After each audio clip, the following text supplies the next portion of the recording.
je vais vous parler donc de café, de thé et chocolat et risques cardiovasculaires. Je vous présente des conflits d'intérêts avec des activités qui, je confesse, ont donné lieu à rémunération dans le passé, à bonne rémunération.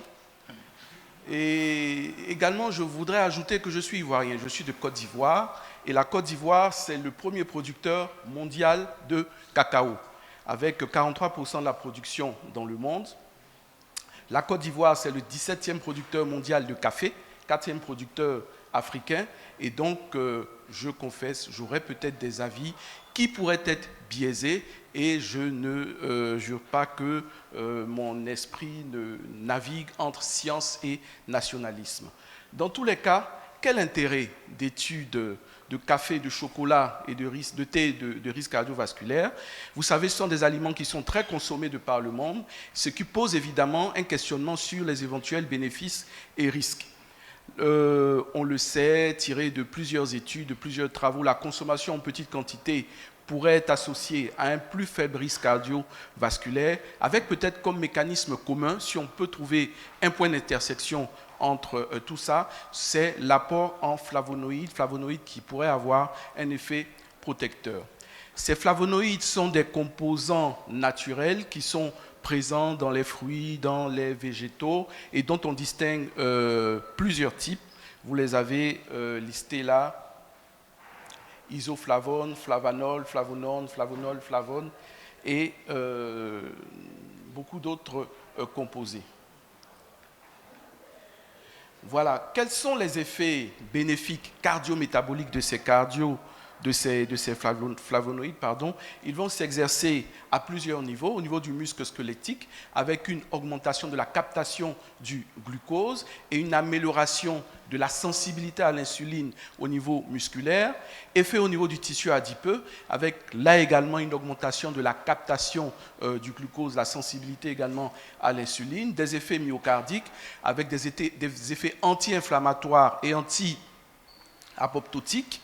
Des effets au niveau du tractus gastro-intestinal, des effets au niveau des vaisseaux, avec une augmentation de la synthèse de NO-synthase, d'oxyde nitrique, une vasodilatation, une baisse de pression artérielle et une baisse de production d'espèces réactives de l'oxygène. Effet également au niveau du foie. Qu'est-ce qu'on peut dire concernant les liens entre cacao, chocolat et risques cardiovasculaires? Si vous n'avez jamais vu de cabosse de cacao, voici ce à quoi ça ressemble.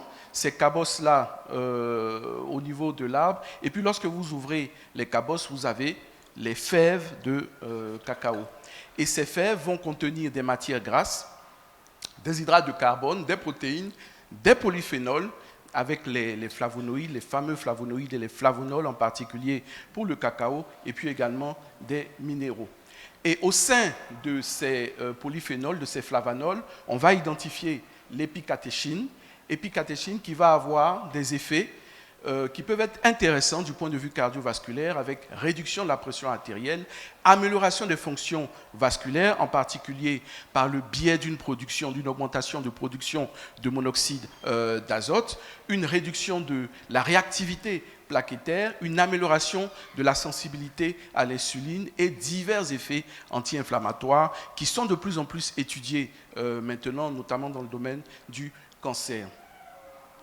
Toutes ces données mécanistiques, physiopathologiques ont quand même leur traduction dans les études en épidémiologie. Ici, je vous présente cette étude allemande, la Zupfen Ederle Study, avec la consommation chez 470 hommes indemnes de maladies cardiovasculaires, consommation de cacao qui va s'accompagner, après 15 ans de suivi, d'une amélioration des chiffres de pression artérielle, d'une baisse des chiffres de pression artérielle et puis d'un moins grand nombre d'événements cardiovasculaires dans le groupe des patients consommant du cacao. Mais le chocolat, ce n'est pas le cacao. Vous savez qu'il va y avoir des processus de transformation depuis la cabosse de cacao jusqu'à l'obtention du chocolat tel qu'on le retrouve dans le commerce, en passant par le chocolat noir, le cacao étant, lui, riche en flavanol, mais tous ces processus de transformation vont dégrader et diminuer la quantité de flavanol.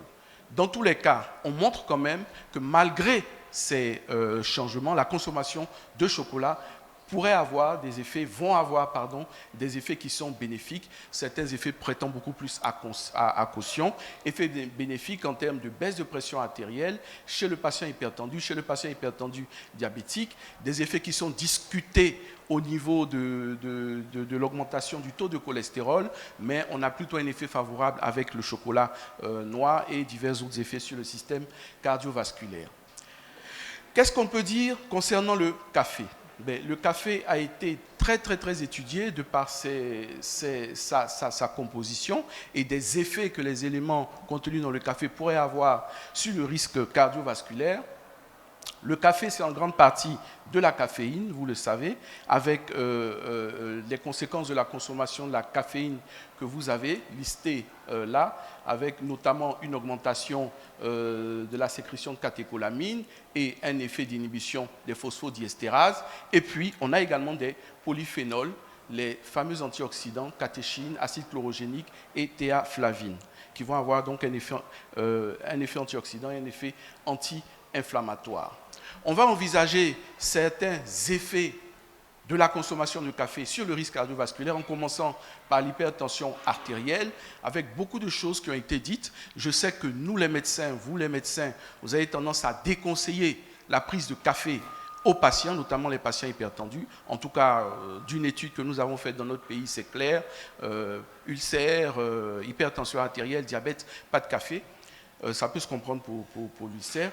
Et quand on regarde toutes les études, quand on en fait une méta-analyse, eh bien, l'effet est beaucoup plus discutable. C'est un effet qui est plutôt neutre. La consommation de café ne semble pas s'accompagner d'une élévation de la pression artérielle. Peut-être qu'il faut nuancer. La consommation de café immédiatement, dans les quelques minutes ou quelques heures, chez la personne qui est naïve de café, qui n'a pas l'habitude de prendre du café, va s'accompagner d'une élévation dans les premiers moments de pression artérielle, suivie ensuite d'une baisse et d'une normalisation avec une espèce d'effet d'accoutumance à la prise de café. Café et diabète de type 2. Café et diabète de type 2, c'est moi ? C'est le réveil. C'est bien, vous êtes réveillé plus tôt. Je réveille de là-bas. Oui, là-bas. Bon, du coup, il va falloir me dire à quel temps je suis, parce que je suis complètement perdu. Vous êtes en avance aujourd'hui. D'accord, très bien. Donc, la consommation de café, elle, on l'a bien prouvé, va s'accompagner d'une réduction du risque de voir apparaître un diabète de type 2, qu'on va chiffrer autour de 20%, comparativement à des populations qui ne consommeraient pas de café, avec une consommation que l'on estime utile en termes de nombre de tasses de café, autour de entre 3 et 5 tasses de café. Café maintenant et lipides, avec le rôle des diterpènes. Les diterpènes font partie des constituants du café, on les appelle des huiles du café. Ces huiles du café vont s'accompagner en fait avec la consommation de café, spécialement lorsque le café est non filtré, café bouilli, expresso en particulier, on va avoir une augmentation du cholestérol total, surtout du LDL cholestérol et probablement des triglycérides. C'est ce que je mets en évidence sur cette diapositive, montrant que, en termes d'élévation du cholestérol ou des lipides dans le sang, le café filtré sera peut-être celui à privilégier s'il y a des problèmes de cholestérol. Les expressos ou le café bouilli vont probablement augmenter les lipides dans le sang. Maintenant, d'une façon générale, si on regarde l'ensemble du risque cardiovasculaire, la consommation modérée de café va s'associer à une inversion de ce risque cardiovasculaire avec des consommations en fait, dans l'ordre de 3 à 5 tasses qui semblent avoir l'effet le plus favorable. Que dire pour le thé maintenant? Je pense que c'est la dernière articulation de cette présentation. En fait, le thé va partager à des niveaux de quantité peut-être un peu moindres, un peu différents, va partager la composition du café en termes de contenance en caféine et de contenance également en polyphénol. C'est vrai qu'on pourra faire la distinction entre thé vert et thé noir, mais ce que l'on dit pour le café, on pourra le retrouver pour le thé. Et j'ai résumé donc sur cette diapositive les effets que l'on retrouve avec le café, mais que l'on a également avec le thé. Donc, effet de baisse de la mortalité cardiovasculaire, baisse de l'hypertension artérielle. On a un effet anti-arythmogène et puis de lutte également contre l'obésité et le syndrome métabolique.